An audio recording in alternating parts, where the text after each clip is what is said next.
So at this time of year, with everything starting to grow, it's worth just getting out into your garden and having a look at your shrubs, some of your more permanent plants, to make sure that they're all still okay and they're having the nutrient levels that they should. This gorgeously large rhododendron here is full of flower bud, but actually it's looking a bit underfed. This is what a normal rhododendron leaf should look like in terms of colour, a nice glossy green, and as you can see, this is the current colour of our rhododendron here.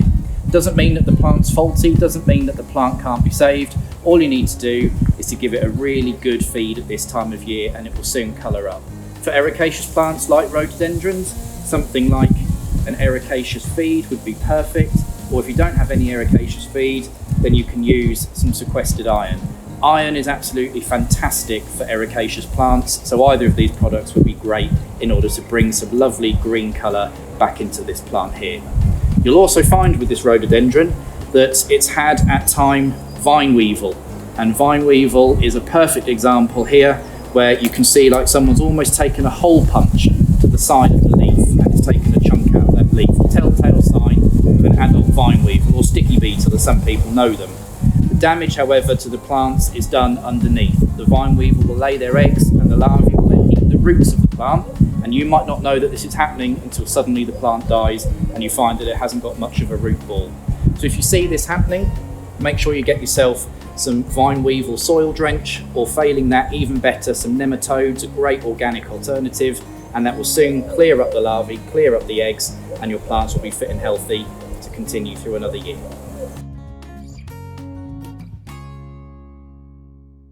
At this time of year, many different varieties of daffodils will have gone over, like these ones here, where all you have left is the not so good looking dead head on the end. Now, in perfect horticultural terms, you would just simply take that dead head off and you would leave the foliage where it is until it dies down naturally. That's because as soon as a bulb has finished flowering, that's when the energy starts being stored in the bulb ready for next year's flower due to photosynthesis that happens because of the sunlight. So in an ideal world, we would just take those heads off like that, we would discard them, we would then just leave that foliage to die down naturally, knowing that in the next few weeks, lots of sunlight is going to go onto that foliage and that energy will go into the bulb ready for next year. However, many of us have small gardens and the sight of kind of dying foliage just doesn't look that good. And so there is a way that we can still keep our gardens looking neat and tidy, yet make sure we get some energy into that bulb for next year. So if that's the case, simply take all of the foliage off and discard the foliage completely. So you're left with just the bare stumps of the foliage on the bottom. And then grab yourself some tomato feed, so tomarite or any other type of tomato feed. And that's because it's really, really high in potash. And potash is the nutrient that plants use in order to create flowers and create fruit. So give those bulbs a really good feed with some tomarite, and that will then store that energy for next year, and you'll get a really, really nice produced flower for the next year. If you don't do this, you run the risk of bulbs coming up blind, and that's when a bulb produces the foliage, but it produces no flower, and that's because it hasn't got enough potash in order to produce the flower. Feeding it with something like tomarite would do that perfectly. If you have a large area of ground that you want to do, or if you're digging in other plants into that ground as you do so, then you can also get potash in granular form, and you can just simply apply that to the wide area and then rake it in and work it into the ground. Either one is the perfect solution. This time of year, the tender shoots of perennials start emerging from the ground, so you can see this lovely little hosta now coming up. In addition to perennials coming up the ground, slugs will start to emerge, and this is prime food for them. Lovely large fleshy leaves, easy for them to get their teeth into and eat. One of the best ways to deter slugs is by putting a rough surface down. So you can see we've put a thick layer of bark around the base of the hosta and around the whole garden. In addition, if they manage to get through the bark, slug pellets are also a good way to go down it. These are from a brand called Neudorf, and these are organic slug pellets. All you need to do is put a couple in your hand and just lightly sprinkle them around the surface area of the hosta, about 1 per square inch. Don't put a thick layer down because you'll be wasting slug pellets. It only takes 1 slug pellet to kill off the slug and protect your hosta. And then once you've done a light sprinkling, just leave it. After a few sets of rainfall, you might have to replace the pellets, but keeping slug pellets topped up around your hosta will just protect your hosta give you a great show throughout the spring and summer. So you can see in the show garden we've got some mature birch trees, and I'm standing between two now. Both exactly the same variety, the difference being one's out in full leaf and in full glory, the other one not in full leaf yet. Not to panic, the reason why it's not in full leaf is because it's in more shade than this one, so therefore it's a few weeks behind. In the garden, sometimes you might have two plants that are planted close together, but one is more advanced than the other. Don't worry, it could just be due to lack of light, different water levels, different feed levels. Have a scratch of the bark, very small scratch, and if it's green underneath, like this one, you can see the tree is nice and healthy, and in a couple of weeks we'll soon catch up with this one.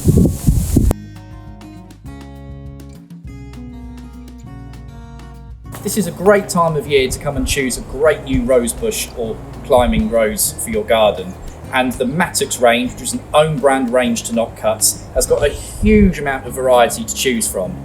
The Vitex range is bred for its great quality and its disease resistance. And you've got some really vibrant colours, you've got some really great scents coming from many of the different varieties of Vitex roses we sell.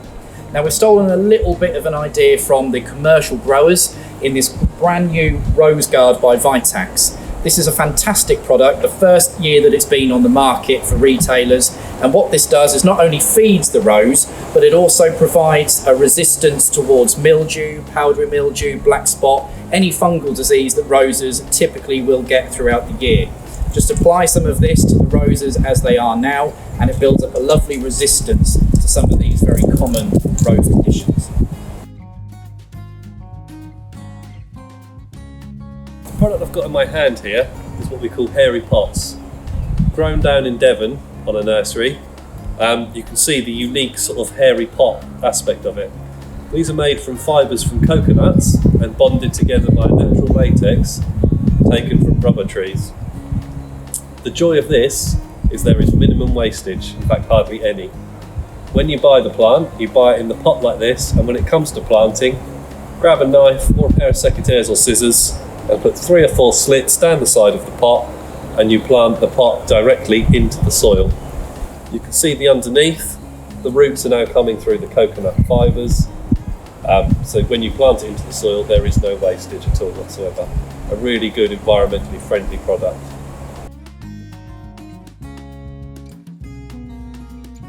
Sometimes trying to find the right compost can seem a bit like a minefield with so many different varieties, different shaped bags, different size bags. It's quite confusing to know which compost to use for the best situation. So here's just a very, very quick and simple guide to ensure that you choose the right type of compost for the gardening that you're doing. The most popular type of compost by far is a standard multi-purpose. Now, multi-purpose does, like it suggests, have a multitude of reasons that you can use it and a multitude of uses, but it doesn't mean that it is the one compost to serve all gardening needs. Multi-purpose compost is great for containers and hanging baskets where you've got bedding plants and things like that, where they're going to come, they're going to look great, but then you're going to be constantly refreshing, constantly changing.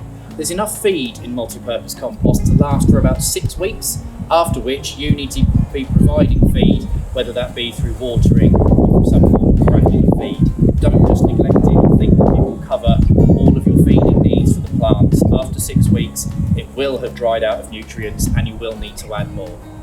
If you're looking to plant something a bit more long-term in a container, whether that be a perennial, for example, then choose a multi-purpose compost with added John Innes. John Innes is a great substitute for real soil in the earth, and so it just gives that a bit more of a permanent feature for pots and containers.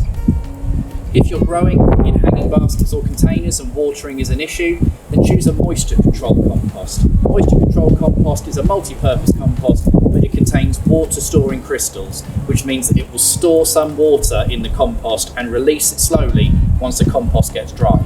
It doesn't mean that you can't water, you can't neglect these pots and containers still. You will need to water, but maybe not as regularly as you would with a standard multi-purpose.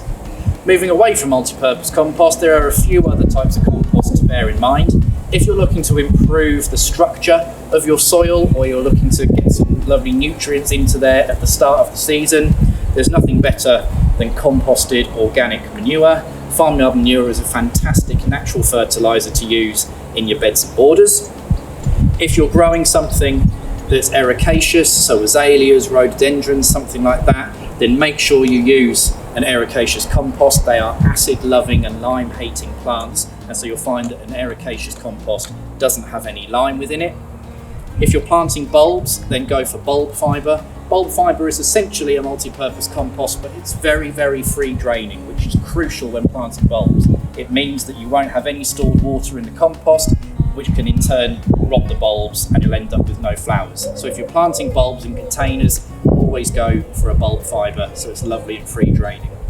And then the final compost to point out is that if you're looking to go for a peat-free option, then we do have a range from the Happy Compost Company. They're all peat-free, and the great thing about this multi-purpose compost is that it's also vegan-friendly as well, meaning that none of the nutrients that are in there, none of the feed has been derived from any animal byproduct. It's all completely natural and completely vegan-friendly. So I hope that small guide to selecting the right compost will help you in your garden to make sure you choose the right one next time you come visit us.